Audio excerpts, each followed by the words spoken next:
اصل تو بات یہ ہے کہ یاد رکھیں کہ ان کا مقصد عناد تھا۔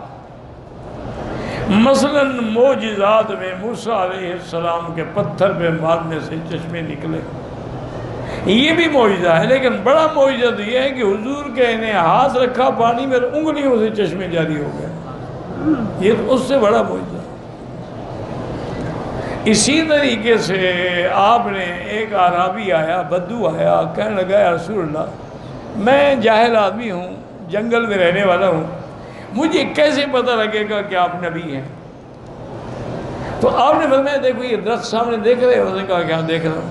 اور اگر یہ درخت کی کوئی شاخ وہاں سے چل کے آئے اور کہے کہ میں اللہ کا نبی ہوں، پھر مان لو گے؟ انہوں نے کہا جی بالکل۔ آپ نے اشارہ کیا تو درخت چل کے آ گیا، اور اس نے کہا اشہد انک رسول اللہ، آپ اللہ کے رسول ہیں۔ اب عربی نے کہا یا رسول اللہ مجھے یقین ہو گیا، آپ ہاتھ بڑھائیں اور مجھے مسلمان کر۔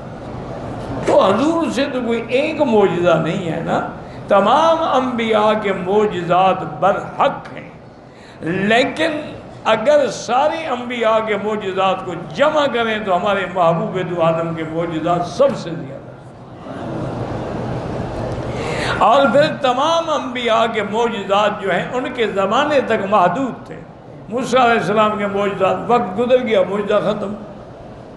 عیسیٰ علیہ السلام کے معجزات وقت گزر گیا، معجزہ ختم۔